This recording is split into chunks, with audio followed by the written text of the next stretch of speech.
Good morning, everybody, and welcome to the Social Housing Roundtable, episode 192. So massive thank you to everyone who's been able to join us today, and I can see more and more people jumping in via the waiting room already. Post-bank holiday, we're never kind of sure how many people are going to be able to join us. It's lovely to already have 30 with us in the room, and more, as I say, diving in all the time. As I say, said that, a few more enter the waiting room, so welcome. Especially welcome as well if you're watching this back on the recording. Do please give us your thoughts, ideas, and feel free to reach out for questions and thoughts, etc. afterwards as well. My name's Matt Baird. I've been running the Social Housing Roundtable now for the last 4 years, really. But the idea behind this community is to build conversations from build communities from conversations that matter. You think I'd know our own tagline. And the idea behind this is that we're here to not always hear from the same side of the coin, not always share and speak to people who have always kind of in our own micro bubbles or whatever it might be. Is to hear from all sides of society on various themes in social housing. And this week, we are going to be looking at recruitment. We're going to be looking at what we've termed rethinking risk. But the conversation is going to be focused around the employment of ex-offenders, where that world sits at the moment. And it was inspired by one of my colleagues, Kim Parsons, who's going to be speaking in just a moment and doing some introductions for us. And the idea behind that is from our recruitment business, Avalon. So if you are new, a couple of quick thank yous. Firstly, a thank you to CMSG and to Alertical for sponsoring the roundtable in 2025. It wouldn't be free without them. And the only other way that we keep this free is through our recruitment business. So Kim and I both worked together for over a decade in various forms in social housing recruitment. And we now partner together in a company called Avalon. So if you are looking for recruitment support, please do reach out. It keeps this forum running for free and keeps the members growing all the time. So a huge thank you to anyone who's used us for recruitment support over the last 6 months to a year to 3 years.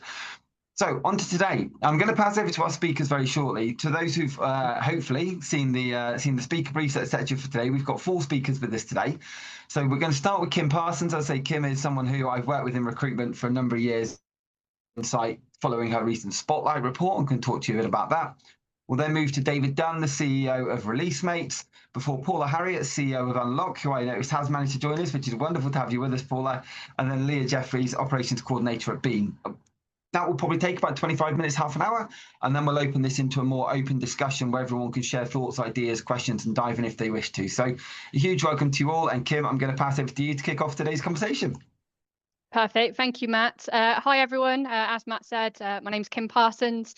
We both work with Avalon, and we've been doing social housing recruitment, myself for the last kind of 9 years. Reason why I wanted today to kind of go ahead is because from my perspective as a recruitment consultant, I can see both sides of the coin when it comes to recruitment from a candidate level, right way obviously up to a client's perspective. Now, an area of what I've seen within the sector is that realistically for the last kind of year or so, it's been very loud on the importance of lived experience across social housing, which is definitely a way of which we need to kind of proceed. However, when we discuss lived experience, it seems as though we're screaming about it from a point of view of a kind of tenant focus and moving tenants to be involved with more board level, more policy or governance, which again is fantastic and it is very important. But when it comes to that frontline recruitment of support roles, I feel as though that's when the conversation stops. And we look at those vulnerable client groups who have first-hand experience, whether that's kind of homelessness or the justice system or any kind of support services, they're all unfortunately being left alone, purely because of a blanket clean enhanced DBS certificate. So from my perspective, I kind of think that this creates a real limbo on the side of I'm looking for authenticity, I'm looking for empathy, for insight into journeys of these individuals with that lived experience. Yet when I go to represent these individuals, I'm kind of met with policies that basically mean that they can't even be put forward for consideration. And we kind of would miss that value that they will add. And then we go against what we're saying as a sector about lived experience. So it creates a very kind of frustrating path within the sector for me as a consultant who wishes to support these individuals back into work. And then equally sometimes for the clients who, again, are hit with that blanket of requirement for clean enhanced DBS certificates. So realistically, we're kind of forgetting that lived experience along that journey. We're not looking across all the spectrums for lived experience. We're kind of simply looking at it from potentially a tenant engagement point of view, rather than looking at it, actually look, we're a sector that are struggling to get people involved. We are always running for schemes to try and get people to choose housing as a career path. Yet we have this big pool of candidates that could be available, that are keen to kind of showcase their experience and drive that forward to make real substantial change. Yet they're being left and completely locked out and given, almost put in the dark, rather than actually being utilised and turning their lives around, but equally showcasing what you can do as an ex-offender coming out of the prison system in supporting those who may also be in the same situation, or vulnerable people that might be leading towards that path. So with that, it puts me ultimately in a difficult place as a consultant, to try and represent these individuals, even with knowing that realistically the idea is that it's more of a stigma attached to DBS checks. It's more of a one-size-fits-all exclusion, and it means that my hands are tied when it comes to that representation. So I always kind of go back to looking at it from perspective, are we genuinely committed to lived experience, or are we only realistically comfortable with a version that passes a background check? And I do fundamentally believe that, yes, obviously DBS checks, enhanced checks, they are there fundamentally for a reason, for an area of protection. But I think we should be looking at not necessarily on removing safeguarding. It should always be in place, of course, but we need to be looking at each case as an individual. Again, it's another area of the sector we always discuss, that we don't want tick box exercises. We don't want everyone put into the same box when it comes to either kind of the social integration side of things, the communities and so forth, the engagement. We always say that it's a term you'll use across the sector, across the whole sector on a whole. And when it comes to these DBS checks, it seems as though that's lacking. I think if we do look at it from a perspective of actually, look, when this comes to safeguarding, the individual is not at risk to anyone that we are supporting, then we can go case by case and really support these individuals into a role, turn their lived experience into some kind of value added support within the service, because they genuinely would be able to provide that support a lot more than someone else can. And again, this is just looking at lived experience point of views and really creating that inclusive workforce that, again, we kind of beat the drum about, but not necessarily put into practice. Again, probably because of that blanket ban where we're kind of on the fence as to protection, but then also discrimination. It seems to me there's a fine line between the two. And it's just ensuring that when we look at recruitment processes and we look at DBS checks, we're really ensuring that we're kind of not going across that line of discrimination, and really looking at that line of, well, actually, look, this does not necessarily affect our service. This is not safeguarding. Therefore, we should be able to kind of bypass ultimately that procedure in place and have this person come on board and really showcase what they're about, showcase their experience and support others that may not have that lived experience, and to really see through the eyes of their own of how to turn your life around, how to support these people in kind of customer facing frontline roles better than someone else may be able to.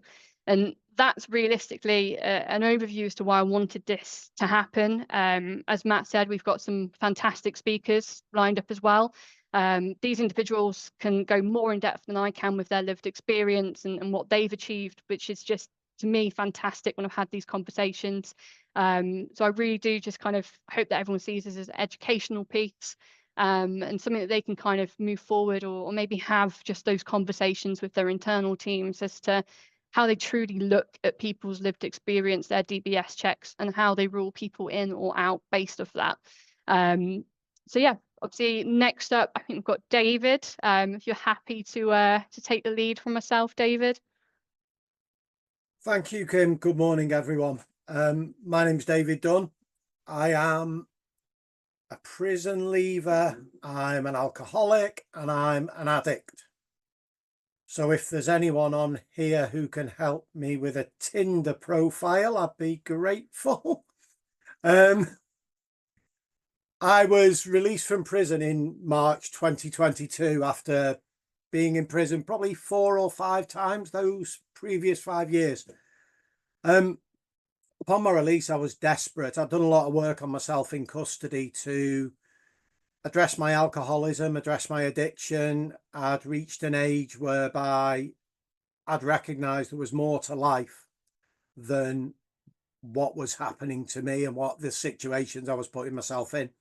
Upon my release, I needed to keep myself busy. So I actually went back to the prison that released me, HMP Preston, and decorated what was becoming, I hate this phrase, a departure lounge for people leaving prison.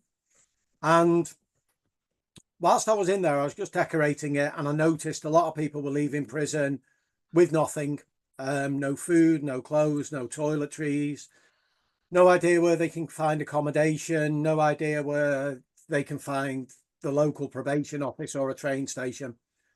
To cut a long story short, we set up a little group of people. I wanted to help other people being released from prison, and we set up an organisation called Release Mates. The whole idea being that we provided what's commonly known as through the gate support to people leaving prison.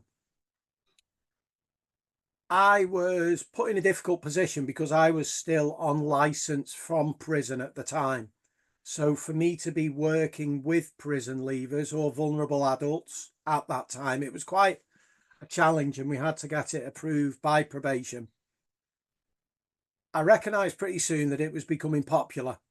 People leaving prison wanted to speak to people who had left prison. They wanted to know how I had managed to get out of prison. I'd not gone back to Wetherspoons. I wasn't sat outside bargain booze, and I wasn't homeless. I was turning up every morning for my volunteering work and, you know, trying to give back a little bit, trying to put something back rather than take from life all the time. So people wanted to know how I was doing that. And I quickly realised that I wouldn't be able to maintain Release Mates on my own. And I wondered how we could best grow the organisation. What would I need to grow this? So we stuck with the concept of lived experience, and I recruited a handful of other people. Every single one of them was a prison leaver. Every single one of them was in stable recovery from addiction, and every single one of them, every single person wanted to give back and basically use volunteering as a part of their own rehabilitation. One thing led to another. We registered Release Mates as a community interest company back in December 22. We became quite well known with other prisons. We won an award and got a lot of traction on LinkedIn, and all these wonderful things started happening. And for me, who had literally just walked out of prison with an idea, it was quite an overwhelming time. What I did notice, and I think, you know, I could go on about this story for days, but I think what's relevant to this conversation is every single person who has ever worked on the front line with Release Mates has been a prison leaver in recovery from addiction. I was aware that going down that route was a risk for me, because prison leavers historically, and certainly if you're going to believe everything in the media, aren't the most reliable employees, and might try and provide me, as an example, with dodgy receipts for expenses, or might, when I give them the charity, we're a registered charity now, when I give them the charity bank card, they might go and abuse the privilege. In the time I've had Release Mates, we've had over 40 volunteers in the past 3 years. Not one of those volunteers has ever abused the volunteering opportunity with Release Mates.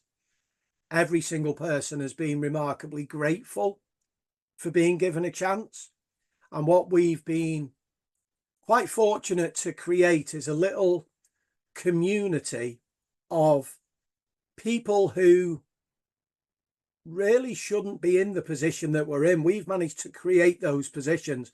And I know there's other people on this call who are in a similar position. What I've found is the most loyal people you could ever meet. the most dedicated people you could want to meet. And what do I mean by dedicated? I mean people who start work get up at 5:30 in the morning to travel 120 miles to a prison to meet one person and stay with that person till 8-9 o'clock at night until that person is housed, having to rearrange their own childcare to make sure that whatever happens, that person is safe and in a good position to start a new life at the end of it. We're now in a position whereby I'm employed by the charity. Our board of trustees, we have a person who's been in prison on our board of trustees. We have another person on our board of trustees whose partner is always in and out of prison. We have retained lived experience at every single level throughout the organisation. Our general manager, Abby, who you might have heard clattering around in the background, our general manager, Abby, came to me as a volunteer about 14 months ago, rang me every single night at 9 o'clock to see if there was a shift available the following morning in case somebody had dropped out. And I think a lot of this is about taking a risk on people, picking out talent and picking out what's deep down there. And with Abby, she was desperate to succeed. In November, she'd never used a computer. We sat down with her for 2 days, non-stop for 2 days. She now does all our funding applications. She designs our spreadsheets for us. And she's just gone away and done tutorials on it. Have I learned any lessons? I think the biggest lesson I've learned is not to be as risk averse as a lot of organizations are. So we are required, as an organisation that works with vulnerable people, to DBS check everyone. So everyone who works for us has got an enhanced DBS check. I briefly glimpse over it because what's important to me is employing personalities, employing passion, employing people. Not the people I employ would, if you were to employ them off a CV, you'd never employ them. If you employ personalities, people with that passion to succeed, that desire, you will win. And I've backed myself to stick to my core beliefs of giving people a chance and making sure they have opportunities left, right and centre to grow, release mates, office ideas. David, I'm not going to be rude. I'm just looking slightly at time. I want to make Sorry, sure. I get carried away with this stuff. No, thank you so much, David. You are welcome. Because we'll come back to you very shortly. But Paula, I'm going to bring you in. It's lovely to have you with us today. Paula Harriet. Case Management Solution Group, or CMSG, are the home of React, the UK's #1 case management system for ASB and community safety. We are delighted to have them as one of our key sponsors for Social Housing Roundtable 2025 into 2026. And with the ASB app now fully integrated to the platform, it allows residents to record, monitor and report issues directly to their case office in live time. What's not to love? CMSG are bringing simplicity back to case management, and I cannot recommend them enough and thank them for all of their support through this period and through the rest of the year. Thank you, CMSG, and do please go check them out on social media and on LinkedIn. Thank you. Hello, everybody. I'm Paula Harriet. I'm the Chief Exec of Unlock. Unlock is a charity that was founded 25 years ago by a person who was leaving prison called Bobby Cummings, and I'm their latest CEO. Been here for a year, and I'm also a person who's been to prison and have a criminal record. I went to prison between 2004 and 2008 for a drugs offence. So since my release from prison, I have been working in the criminal justice sector, and I thought I'd just talk you through how I've been working and what have been the levels of support that I've had, which have enabled me to make it to CEO. From a prison cell to CEO. I'm a co-host of a podcast called The Secret Life of Prison. So if you want to know a bit more about that journey, then tune into the podcast, Secret Life of Prisons, for that episode in particular. But I think that I've worked, as an individual, to demonstrate that I'm competent against a background of an unwelcome landing in the workforce. I mean, I don't think we can sugarcoat it. Kimberly's done a good job of sort of talking us through the difficulties that people with criminal records have. There's 12.4 million people in this country with a criminal record. I mean, that's a sizable workforce to have outside of the social housing sector. So to 12.4 million, it's a National Audit Office statistic that they published just recently. And the DWP are very concerned about the worklessness in that cohort, obviously. And I think we have a sort of a social responsibility to support people with criminal records to enter into the workforce safely. Now, I completely understand, as Unlock is the charity that specialises in supporting people with criminal records. We've got a helpline, we have a website which has nearly 1.5 million hits annually, which gives advice about how to navigate life with a criminal record and support to employers about how they can safely integrate people with criminal records into their recruitment processes, into their workforce. And this has been my specialism, not just at Unlock, but throughout my career from 2008 on release from prison at User Voice as head of programs, head of involvement as Revolving Doors, and head of prisoner involvement at the Prison Reform Trust for 7 years. Is that I've worked really hard to understand the concerns that people have, and it's natural to have concerns. And I've always made a point, obviously, of having a wide, inclusive process of recruitment and specialising in demonstrating how it is possible to employ people with criminal records safely within the legal restraints that there are. So firstly, you have to check if the role that you're offering actually necessitates an enhanced DBS check. Quite often people think if you're a social housing provider or a criminal justice sector provider, that all roles in an organisation, from trustees to admin to everybody, needs to have an enhanced DBS check. That's not true. And so Unlock can give good advice about what constitutes regulated activity from what constitutes unregulated activity. And you only need to have DBS checks for roles that are subject to regulated activity. There are some offences that are barred, but people are on barred list. And, so DBS check will show you those, whichever level of check you go for, whether you go for, there are 3 levels of checks. There are basic, standard and enhanced. You can choose to do a basic check, which would only show current convictions of unspent convictions. Standard and enhanced will show you the convictions that are out, that are spent, but in the past as well.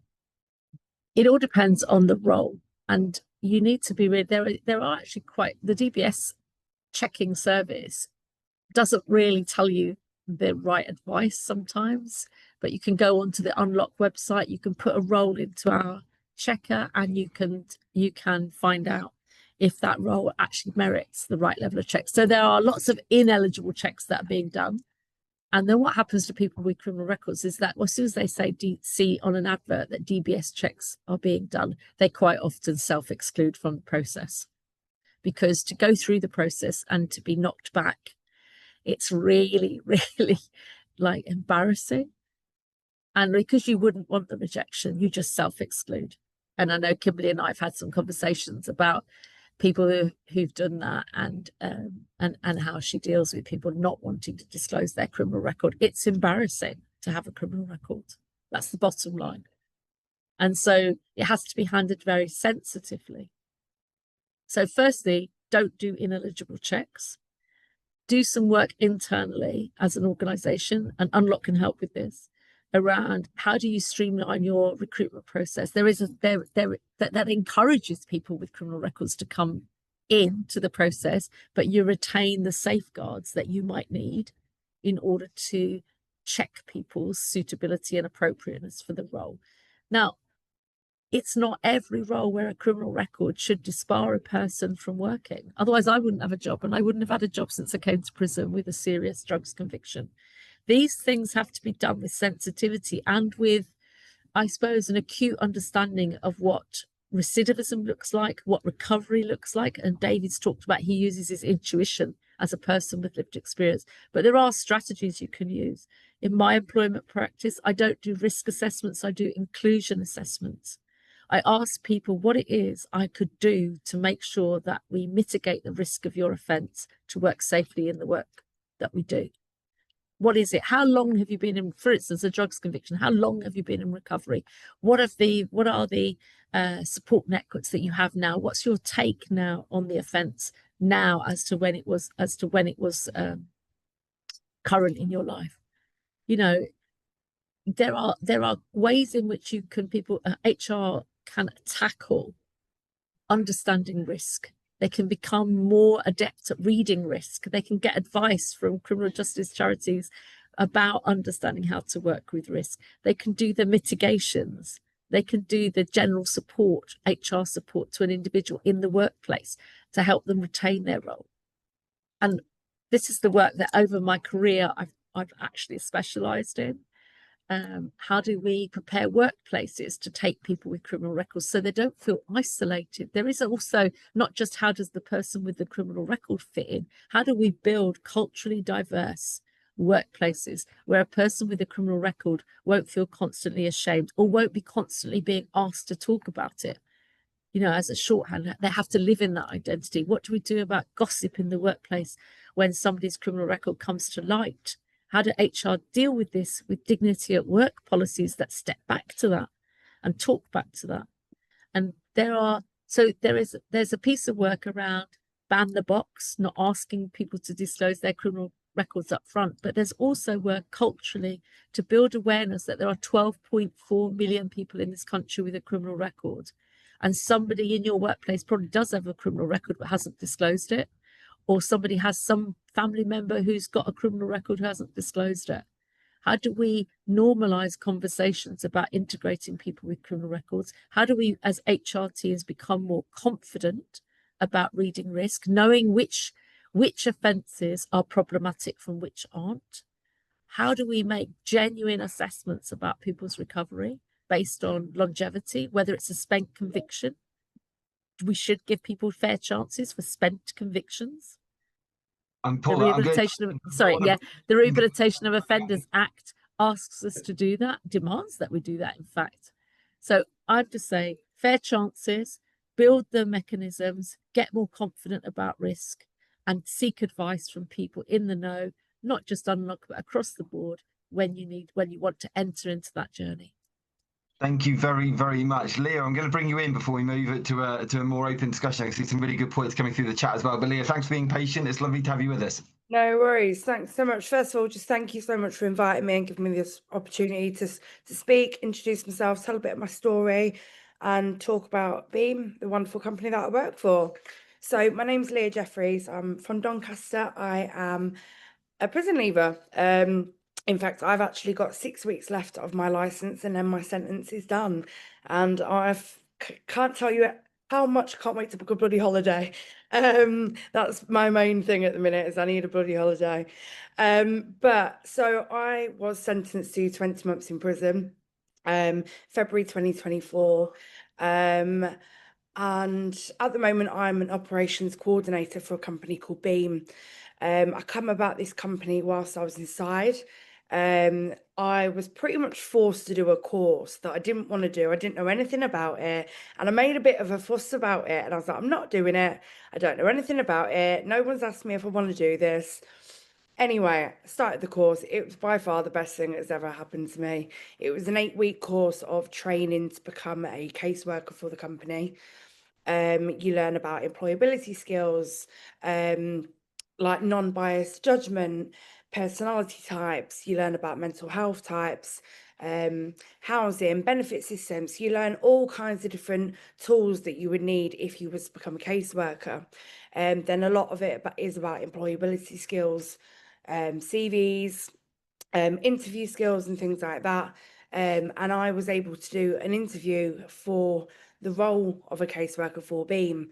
And I was the only one out of my course that was offered that job, apart from another colleague, Amy Hatfield. Other than that, there's been no one else that has been employed by Beam. So a little bit about the company. It's a London-based social enterprise that was founded in 2017 by a gentleman named Alex Stephanie. It started off being a use of blending of crowdfunding, technology and one-to-one support, and to help people experiencing homelessness and refugees, as well as ex-offenders, to be able to help them gain stable homes, employment and training, and just to basically help them rebuild their lives again, give them that second chance that a lot of people do deserve. So we use caseworkers that are dedicated to members to support them with housing costs, travel, childcare, training courses, and so on. And again, like I said, just give people that opportunity to move forward. I've been with Beam for a year now. In 6 weeks, when my license ends, rather than being a caseworker, I'm actually going to be going into the FSP side of the company, which is Future Skills Programme. So they're the people and the team that do the education within the prison side. So they're the ones who done the course that I was taught. So for me, I think the biggest thing is that without doing that course, my fear was that who's going to employ me when I come out of prison? Who's going to give me that chance? And I think at the same time, at the moment, again, one of my fears is that if I was to ever leave Beam, how would I move forward into a role where I'm not judged, where I'm listened to for my personality, my job skills, my personality, my people skills? Because I think without that lived experience, I've got so much more to offer than just a label that I've been given by a judge in a courtroom. I think one of the major things that flags up for me is throughout my research over the last year on offences and like fairness and non-biased judgment, there seems to be a lot more employability opportunities for male prison leavers than what there are female prison leavers. There seems to be a bit of a stigma that it is worse for a female to be in prison than what it is for a male. And that's something that I kind of want to sort of like justify and be like, well, hang on a minute, why? You know, a lot of people go on about equality and wanting to make it fair for everyone. Why is there a lot more judgment for women being in prison than what it is for men? I've made a mistake, but there are people in the world, male and female, that make mistakes that don't go to prison, but they're not judged. So why am I being judged? I have spoken to like ex-managers of mine so I've always been in hospitality, and like going back out into the community and socializing again, being able to go out and like go into restaurants and bars that I used to be in, that I used to work in. I've sat and spoken to my old like management team and be like, so would you give me an opportunity to come back if it ever comes to it? And they'd be like, no, because you've got a record. And that doesn't sit right with me. Just because I've got a label to my name doesn't mean it affects me as a person. If anything, it saved my life. I was a major addict. I was an addict for 10 years. I'm now 19 months clean, and I'm the best version of myself that I've ever been. So why does that then dictate whether I should be employed or not? It doesn't sit right. So that's the whole thing I want to make noise about. But I'm super proud of my journey. I'm amazed at how far I've come. I've got so much noise to make. The thought of me being employed by a company that supports me and doesn't judge me because they know where I've come from is the most incredible feeling. But the fear for me is moving forward in life. If I do decide to move on from Beam, then where would I go, and where could I go without being judged and labeled? Because I'm not a label, I'm not a criminal, I'm a human being that's made a mistake, and that's the noise I want to make. That's the stigma I want to be, and I won't stop making noise about it. So yeah, that's That's me, I suppose. That's brilliant. And thank you so much, Leah. And thank you to everyone who's provided insight. I think one of the reasons we wanted to kind of bring this together was very much, as Kim mentioned, around that piece around lived experience and trying to break down some of that stigma. Some of the points I've jotted down is really interesting is that, as the title today suggested, when we talk about taking a risk, recruitment is always a risk. I think that's something people don't necessarily take into account. I think we're always trying to mitigate as much as we possibly can, but I can absolutely tell you, I've put people into businesses who've interviewed brilliantly, who are as squeaky clean as can possibly be, gone in and it's not worked. But there have been people, as Kim mentioned before, that have been blanket banned from even being able to apply. I think the point made by Paul around 12.4 million people with a criminal record is really, really interesting to look at. And I think that piece around stigmatization, almost people not applying for roles because they face the stigma in advance, is a really, really interesting kind of discussion. Another point that I know came up in both Kim's Spotlight report and via some of the people who've spoken today. So David, Leah, I'm looking for Paula. There we are. Paula, Kim, thank you so much for sharing it. So I'm going to bring in Samantha and then Gregory, but if anyone of our panel would like to dive in, please do. I can see some of the points made in the chat. They've been really interesting, which was Mark mentioned that, David, your organisation sounds fantastic. Cheryl said it's outstanding. I'm so very proud to hear your presentation. It restores faith. Kim Sutton's mentioned you can't be lived experience. She does the same thing in her charity. I want people who've had experience of the system and who've had addiction issues. It's important to the service users who understand and can show empathy. And there's a conversation that's run on there between the team, which is brilliant. Brian, understanding the lived experience, using knowledge from others is so important. Being able to work with people, knowing where they've come from is such a valuable resource that many miss out on. And being risk averse is taken to the extreme as GDPR has. And then finally, Sam, who I'm going to bring in a moment, so I won't read out your point, but Kim Sutton said, well done, Leah. I know all about Beam and Alex when he first started. We are one of the charities they first worked with, which is lovely to hear. Before I go into points from Alicia and others, Sam, I'm going to bring you in. It's good to have you with us today. Hi, everyone. So I'm Samantha Wenman. I've got 30 odd years working in education, social services, etc. And the point I just really want to make is I have 3 people in my immediate family, and I'm not going to disclose it because it's their information to share, but they have all served considerable time in prison. And they are, well, one of them unfortunately has passed away now, but started his own company, Diamond Drilling, became very successful on the underground working with TfL. The other one is in the uniformed services and has rescued many people and saved many lives. The other one is a degree apprentice in engineering and is taking on huge projects and recently just designed the frontage of the next stores up and down the country. And that's coming from prison. So I guess the point I want to make is, first of all, what was so essential to those individuals being able to be where they are was, what is it you need? What is it you want? And what is your goal? And not assuming that because a criminal record in some way limits your potential. That's the key thing. The support that they received was also vitally important to beat addictions and those kind of other challenges. But what I do know is they do not disclose this information to their employers. They have no idea about this background these individuals have whatsoever. And that's partly out of fear of repercussions. And I think it's probably well-founded. But what they have demonstrated, because they are so hungry to succeed, is resilience, that they have massive potential, and that they're really able to, I think, value the opportunity they've been given probably more so than most people, because they understand where that journey is now going to take them. And so I think if we look at them as an untapped workforce with massive potential and probably 150% committed to anything they do, I think, you know, how much could they do if they were really given the opportunity to really fly?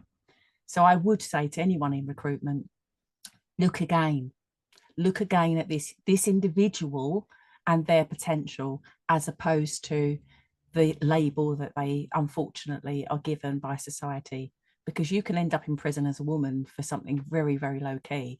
A man might go to the same court and actually not receive a prison sentence, and that's just statistically true. And if you're a refugee, or if you're in any of those groups, you are far more likely or a person of colour to receive a prison sentence than you are if you're in a different group. Thank you very much, Samantha. Just before I bring in Gregory, would any of the panel like to come in on some of the points raised by there, Samantha? Not. Yes, Paula. Alert Call return as one of the keynote sponsors for the Social Housing Roundtable in 2025 into 2026, and we're delighted to have them back. Alert Call help as many people as possible feel safe, connected and informed by combining ingenious technology and award-winning human contact. As you can see from this touchscreen I've got with me, Alert Call's digital engagement solution helps social landlords proactively know their customers and properties by putting a portable touchscreen in every home, offering a daily property check through the optional OK Each Day service, plus repairs reporting, tenant surveys and much more. They also provide Beyond Warden Call, an easier, simpler and lower cost wireless warden call solution with video door entry, dispersed telecare and smoke alarms. Alert Call work with over 60 housing providers across the UK to enhance two-way engagement between customers and their landlords. In 2022, Alert Call won the Queen's Award for Enterprise and Innovation, and in 2023, Alert Call won Housing Supplier of the Year. We're delighted to have them back with us throughout the course of this year, and please do go check them out on social media and LinkedIn to find out more. Thank you very much, Alert Call, for sponsoring us again. Just to say, well, yeah, I agree. I mean, I think that it's really difficult with a criminal record to know whether to disclose or not. And this is what I'm saying, people choose to self-exclude from roles where an enhanced DBS is in the recruitment pack. And I think the other thing that happens at Unlock, we have a helpline. We had 10,000 calls last year where we take calls from employers and from employees. So recent case, for instance, would be that somebody's got a job in a company where a DBS check wasn't required. And then so this particular company, they got a contract to work in the courts, and part of the terms of that contract were that the employees would be DBS checked. At this point, the gentleman has to decide whether he resigns from his role at the company because he's being asked to be moved to a contract where he's going to have to be DBS checked, or he has to have it out with his HR, and then they have to have it out decide whether or not that then is going to inhibit their ability to deliver against the contract. And actually looking at the contract terms quite often, which I did support them in doing, was that the contract terms ask people to be DBS checked. It doesn't actually then say to the employer, you can't employ anybody where something comes up on the DBS checks unless it's one of the offences that is barred under the vetting systems. So there's like a complication around it, which you wouldn't expect HR to know. But I think that it's about being courageous enough to try and to support employers. I can see David's also come off mute. David, is there something that you would add to that as well? Yeah, I think you've mentioned two words there, Samantha: stigma. Stigma ultimately affects the individual, and we can all talk about stigma, but the person affected by it is the person who ultimately sits in prison and does not believe that they are going to get a job. They do not see the point in engaging with employers because stigma tells them they don't stand a chance. So what I would encourage everyone to do, there's prison employment leads all over the country. Go and knock on the door. They will get you in that prison straight away and set you up interviews with people. The other thing you picked up on very quickly was the gratitude shown by your family members for the chance that they were given.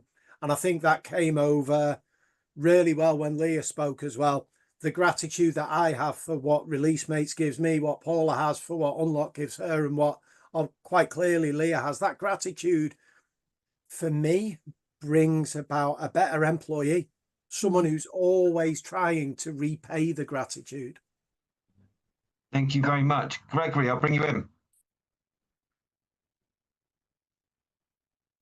Got you on mute. To try and get you off mute. Sorry, fiddling around. Apologies. Sorry, I was a little bit late, but I just wanted to very much say thank you very much for everyone that was speaking today. I'm going to be brutally honest. I have a personal experience of this, to a point where actually this is probably one of my biggest bugbears in life at the moment when it comes to my work life. Very, very quickly, I have not been to prison, but I do have a criminal record, and I had a 15 to let's call it about 17-year career in youth work and youth community development before I ended up getting a criminal record for a very, very stupid moment, very, very singular moment. However, I was then forced to be made redundant. And then off the back of that, it took me about 10 years to kind of find my place again. And I now work in local authority. Prior to working in local authority before, but then being kind of forced to make redundant. The point that I kind of wanted to make, which is where my kind of bugbear comes from, is talent development. I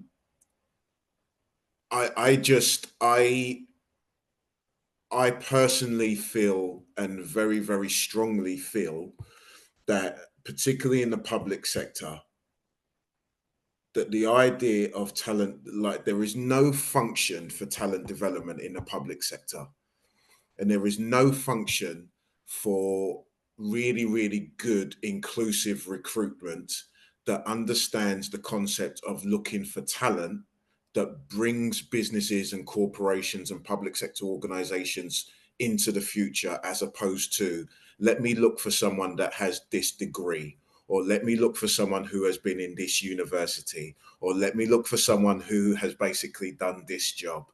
There is as I do not want to take this away from anyone that's been on this call, but part of this issue is, to me, feels like a little bit of a class issue. Sometimes it feels like a color issue. Sometimes it feels like an education issue. And then when you roll all of those things together, and when you roll all of those things together, you then get this problem, which what we're talking about now, which is a lack of inclusive recruitment. So I would also say that somewhere along the line, part of the fight is around recruitment policy, and recruitment and the way that recruitment is done. Someone once said to me that actually you can't always. I was having a moan and having a gripe about recruiters and saying that recruiters don't look at talent. And then someone said to me, well, actually, you've got to look at the way that a job spec is being put out there, or how it's written. And so I would urge that there are some really, really interesting things that could be done that has been made as a suggestion today. But I also think somewhere along the line, looking at where you, like on a simple level, if you are someone that basically does recruitment, or if you are someone that basically has to go out and then recruit for a role, the question then becomes about, how do you write your job specs? Like, what do you put into your job specs? And does some of the language that are used in some of these job specs is not inclusive, but for some strange reason, we've convinced ourselves that it is. And so I just wanted to leave on that point. Thank you. Kim. I could see you nodding along. I know Kim and I could probably talk about this for years, Gregory, and I think what's really interesting, and Kim, I'll bring you in, but the interesting thing as well in the recruitment process is how many people are involved in it. Because I could absolutely be speaking to someone about the need for inclusive, what we need to be doing, advising. If that's ignored at the far end, we're stuck. So, and yet we're the ones recruiting it. And Kim, I'll bring you in just on your thoughts on some of the points Gregory made there. Yeah, I mean, thank you, Gregory. I wholeheartedly agree with everything you've just said. When it comes to recruitment, and then this is why I wanted this talk to happen with this type of engagement, because we have a lot to say in the sector about inclusivity. We always bang that drum about inclusivity, yet recruitment practices are so outdated. It's ridiculous. When it comes to job descriptions, profiles, advertisements, it's beyond generic. However, you will see the qualifications that are needed. Are they needed for the roles that we're actually recruiting for? No. Half the time, no. There could be, of course, roles where specific requirements are there, which is absolutely fine, because those will be a niche area of which people have gone to really study for, to be a part of. However, a lot of the blanket roles that become available, we kind of just word it in a way that, like I said, it's too generic, where people still don't apply because ultimately the requirements for admission is clean enhanced DBS check. The qualification isn't needed. And it becomes hard being almost that middle woman or middleman, like Matt said, when it's not me, myself, the client, and then just the candidate pool. It could be me, myself, the client, and 5 other people that are also chiming in, which really draws out that recruitment process. And really kind of, you look at it from terms of more people, could that be more easy not to scrutinize? So you would have more perspectives, more areas of actually, look, they resemble more to me. If we're going to look at, I don't know, the race, the kind of historical background of DBS checks, the education and so forth. But all it does in actual fact is drag it out where there's too many minds, too many thoughts, too many processes, and people are genuinely losing out on that process. And I did see there's been mentioned about AI as well within the group chat, and that again is becoming an issue within the sector, within recruitment. AI can be, and it is incredible piece of kit. It genuinely is, but it equally is also failing because it's becoming very easy to kind of hide or create concepts within recruitment that just aren't correct. I mean, with your lived experience in certain roles within the sector, there should be an area of lived experience that should carry you to at least that interview. And then once you're in that interview, you should theoretically be able to shine to those clients, because no one else is going to bring more than someone with that lived experience, that have been through those trials and tribulations and can really contribute back to society, back to that organisation. And we've touched a lot on gratitude. I don't believe that anyone else will show as much gratitude as someone that's actually lived through it and come on board. And that recruitment process would change up recruitment on a whole if we actually listened to ourselves and really honed in on this lived experience and really worked with it and ran with it, not just put the LinkedIn posts up there saying we value lived experience, we want some engagement, but really look at that as a criteria set to say, well, actually, look, these are the people we look for. If we look at kind of DA or DV, we sometimes look at it from a spectrum of we only need a certain criteria of person, which is obviously inevitable, but we kind of lean more towards allowing some potential for someone with lived experience. But when we look at ex-offenders, we just don't. And I cannot or will never agree with that. It's really interesting that there's things like the Rooney Rule and disability access and those kind of things that you'll see on things. We don't have a similar one for ex-offenders. And I wonder whether that's something that could be looked at. But I'm going to go to Brian. Well, Matt, we do have the Rehabilitation of Offenders Act, which does give some protections, but are quite often ignored by or unknown levels of protection. It's getting things like that known would be really good to know. I'm going to go to Brian and then to Leah, because I can see Leah nodding along, but I saw Brian had his hand up. So Brian, I wanted to come to yourself because I know we're going into the last kind of 5 minutes or so. I think it's just indicative of a lot of systems and the way they work and rehabilitation. I remember many years ago where the criminal system, not in this country, was geared towards rehabilitating people who had drug use, rather than sending them to prison, rather than giving them that criminal record. AI, I think, is going to be a big stumbling block going forward. But when you actually look at it, it creates that big stigma, particularly on social housing, because for some reason, society looks on social housing as being the place that is having people who've got criminal records in. But when you actually sit back and look at organizations, and I'm thinking of an example where the bonus system in the City of London was so prominent at one stage that when the bonuses were paid out, people used to say there was a cloud of dust used to fly across the central London because they were all partying. But these are the people who are setting the criteria in a lot of cases, who will say that, no, you can't have a criminal record. But it's in some ways, it's self-perpetuating. The people in the authority, the people that have the power to make them changes, don't always look at their own lifestyle to, put together something to help people rehabilitate after they've been in prison or had a criminal record for whatever reason. Thank you very much, Brian. I think that's a huge point. But Leo, I want to bring you in as well on some of the points made by Brian and Gregory. I could see you nodding along. Yeah, so I think like sort of just going back to a couple of points that people have made in general, like I think obviously the stigma around ex-offenders and things like that. I was blessed to be given that opportunity to work with Beam, and you know, I'll forever have my heart with them. I'll forever be grateful for that opportunity. But again, it's if I do have that if I do leave that stepping stone of being with Beam and move on, you know, it's that fear of facing the stigma. And I know that there is a point where you don't have to disclose, but for me, I think it's about being honest and declaring that in case it comes back to bite you, you know, and then you're facing repercussions of not being honest. But you know, the scary thing is that, as I said, I was blessed for this opportunity. If I decided not to do that course, where would I be?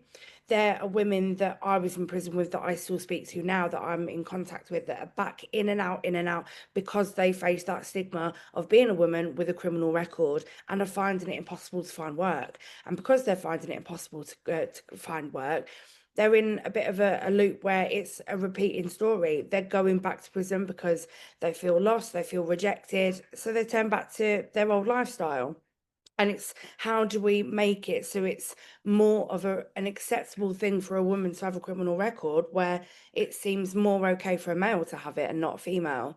You know, and there just needs to be more done for the female side of the institution. I really do believe. Like I said, if I didn't have this opportunity, I don't know where I would have been. I don't know if I would be accessible as what I'm doing now. And that's because of a certain company. But what if I didn't have that company? Where would I be? I don't know. I could be back inside. So how do we go about that situation where women are given much more of a better opportunity than what they're being given now? And then this is, I think, so much where this conversation comes from, as Gregory pointed out before as well. So much this is classism. So much of this is based on society and upbringing and judgment and everything that kind of comes with that so early on, particularly with some of the backgrounds and things like that, and the areas and the society we grow up in. It's very easy for somebody who's been white privileged from a wealthy background to go, well, I don't understand why anyone would steal. I don't understand why anyone would do this, that, and the other. It's very, very easy. It's very straightforward because they've never encountered those situations. So then be able to go, well, hang on a minute. Okay, you don't understand, but someone who's trying to change, and you're just, as you've mentioned there, more and more barriers leads to that cycle of unfortunate reoffending. I had a couple of messages which have come through more confidentially. Someone had said that they've known people who've been blocked, who've been very, very good for roles, but found out right at the last minute there's something on the DBS that had nothing to do with the role itself, but suddenly got stopped, and that's even in senior positions. So we're seeing things like that come through. And Paul has mentioned there in the chat, I've encountered being outed in the Sun and subject to hate mail to the CEO and staff gossip, etc., and everything that comes through it. It is a big problem. The conversation needs to be loud, and I'm really grateful to everyone who's been able to join. We've had over 40 people dropping in and out today, and at the very least, this is a brilliant start. But I'm going to give each of our panelists literally 30 seconds to try and kind of share either what their thoughts were on today or what they'd like to see happen immediately next. So I'll go in reverse order than the people folks. So Leah, I'm going to come to yourself first. So Leah, just in terms of what would you love to see happen tomorrow to start the change? Just for more...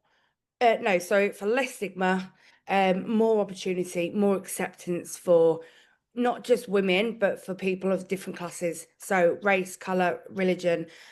Stop the stigma of categorizing people. It's, you know, we're all equal. We're all human at the end of the day.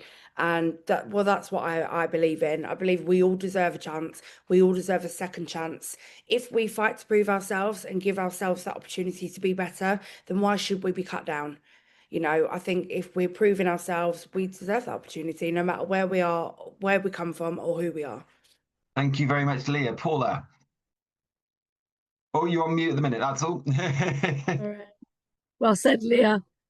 Just commit to inclusive recruitment, commit to second chances, and prepare safe working environments for people with criminal records so they can thrive, like Leah said. Brilliant. Thank you. David? I think everything comes back to challenging stigma.